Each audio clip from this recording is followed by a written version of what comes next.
talk about, if you're in business, let's say you're an entrepreneur.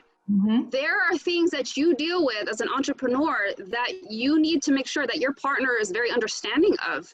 I've had these conversations with some of the people that are also entrepreneurs, and very, very commonly that happens is that, okay, I have to pay for this trip. I am the company, and it's not like the company, you have to buy you need to buy another ticket to another conference, or how come you're paying for that networking event, or you have to leave again, or why do you have another meeting at 9 o'clock?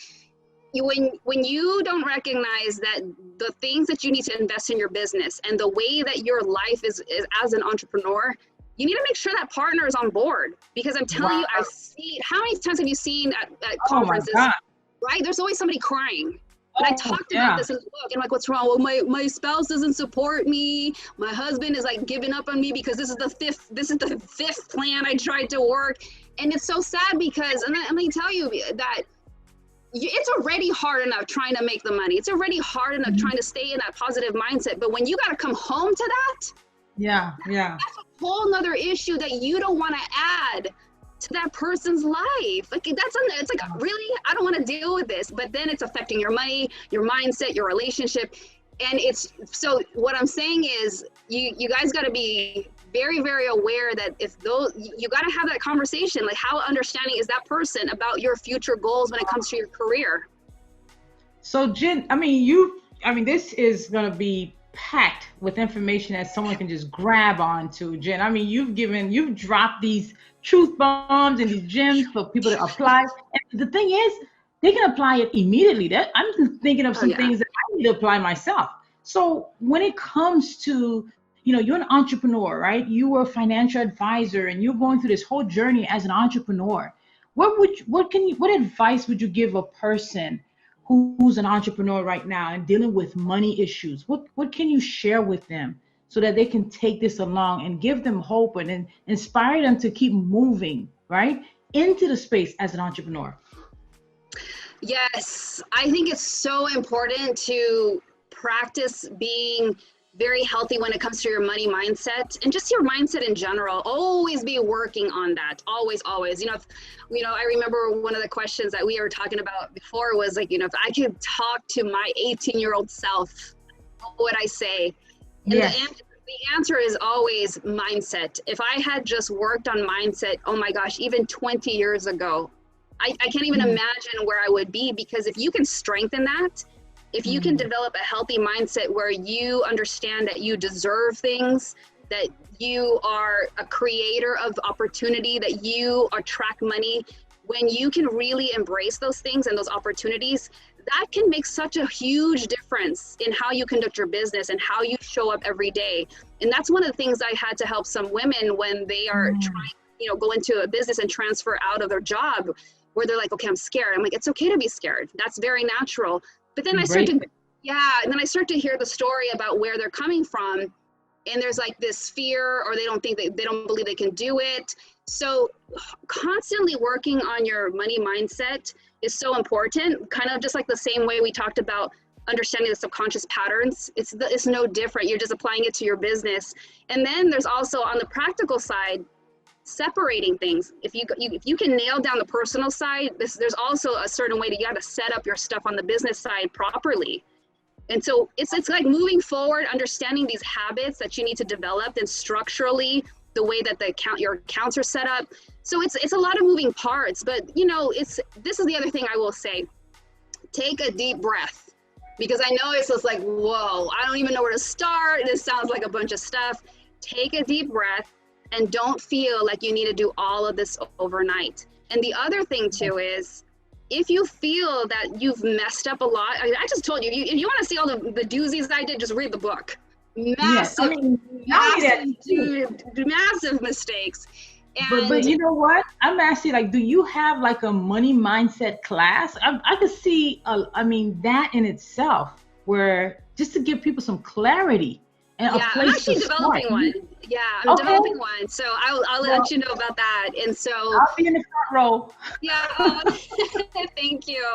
I want to encourage you all, whoever's listening, if you feel that you're in a space where, gosh, I'm so stupid. I can't believe I messed that up. Or, you know, that really screwed me over there. That when I did that, stop. You have to learn how to be your own best friend. You have to be forgiving and loving, because imagine a friend comes to you and told you these things, the same thing that you did a long time ago, and they came to you and said, like, you know what, I have to confess something, you know, I did this. Would you look at your friend and say, like, you are so freaking stupid, I can't believe you did that? You would never say that. So why are you doing that to yourself? Why are you doing that to yourself? You need to not only forgive, but you need to also learn how to be your own best friend. And when you do that, and you have to embrace the idea and the fact that everything is fixable within time, you can have some hope. You can have some faith in knowing that, okay, yeah, I messed up. My goodness, give yourself some credit. You're human. You live on planet Earth. Nobody's expecting you to be perfect, only yourself. And if anybody is expecting you to be perfect, you need to walk away from that. So that self-talk is very important, but at the same time, be able to prepare yourself for your future self. It's kind of interesting how you're putting that into play. Absolutely. Wow. Absolutely. So just know, forgive yourself and love yourself, and then move forward and just know, I can fix this. You have it within you. You can get all that you need. Wow. And you have it already in you to fix it the way that you want to create it in your life to become. Love it. I love it. So Jen, you were able to give us some great golden nuggets, right, that we can apply right now into our financial lives. Can you share with me, if there was 3 words to identify how you move into as an entrepreneur in this space, what would be those 3 words of identifying who you are or what it is that you do? Yeah, I would pick the 3 words the 3 words I would pick is creative, passionate, and relatable. So with creative, you know, I have a design background for one thing, but I think as an entrepreneur, you have to always come up with these ideas. You have to always feel like alive. I know for me, I feel alive. I think that's why, you know, when I have conversations with people, we are in our happy space. I mean, think about it. How many of you love creating content, or you love working on something, you know, it's not necessarily the revenue generating activities, but I think it's because when we allow ourselves to be creative, it's got this energy, there's this flow, and you're like in your happy space, right? And so I think creativity is so important.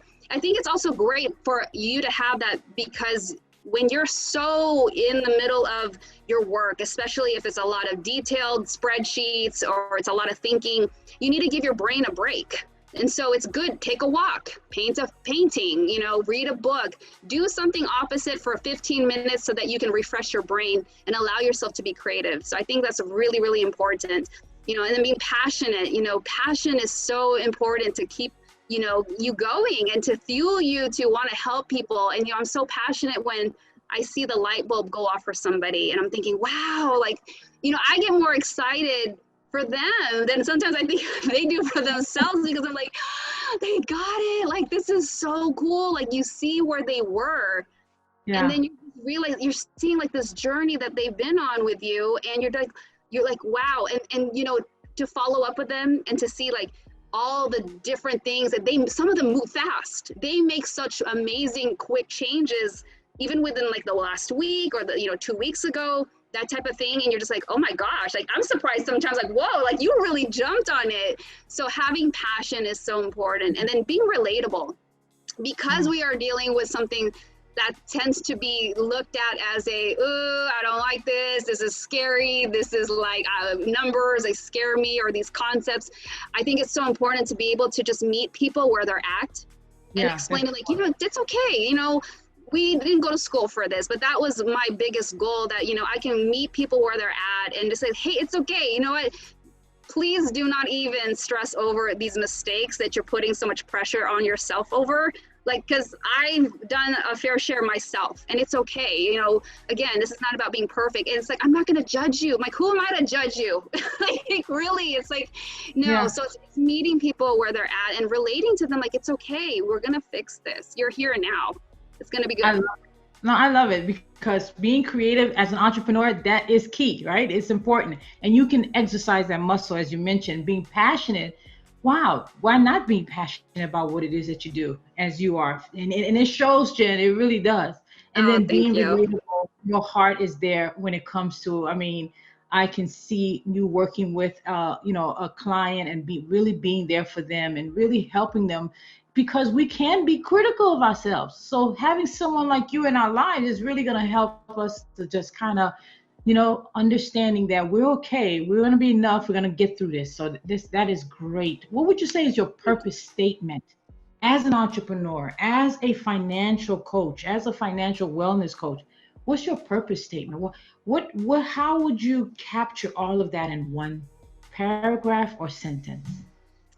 Yeah, I would say that it's helping emerging entrepreneurial women master their money and their mindset.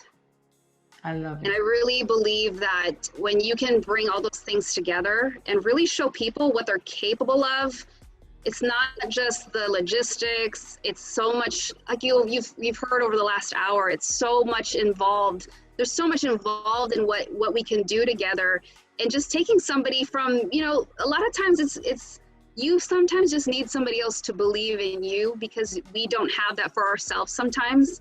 And when that can become strengthened, my gosh, the floodgates open.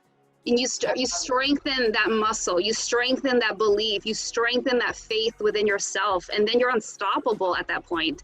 So I just love seeing this transformation happen for people when you can master those two things, your money and your mindset. I love it. So, what is that question? Is there a question that a person should ask themselves or when they're with a coach such as yourself that you wish that a person would ask you when they're working with you? Yes, the question would be, do you really think I'm ready? Do you really think I can do this? It's that Mm, simple. It's that simple because it's not so much a question of what should I invest in? How do I do the budget? How do I move from A to B? Those are important, but we have to take it a step back. I'm all about foundational level. That's my big mm, mantra. And I think you have to really start at the core basics of, do you really think I could do this? Do you really think this is going to change my life? Because once mm. you answer that, everything else will fall into place. But you have to, it's like you can't be forced to do something that you don't believe in, and you have to start there and believe that you are worth it. You have to believe and know that you can change these things that are repeating in your life. You have to know and believe that you can make that transformation. It doesn't matter what other logistic or practical or technical questions you have. That's the easy part. The hard Wow, part is asking yourself if you're ready to do the work. I love it. Well, Jen, this has been phenomenal. You are a powerhouse Thank of you. information and knowledge. I can't wait for this money mindset class, and I'm looking forward for my autograph book. Thank you very much. And it was a pleasure. It was an honor to have you here with us on your inspired journey. Thank you, Until then, Karen. it was a pleasure. Until then, we ask that you look into providing yourself a coach with this type of insight, knowledge, and heart. See you soon.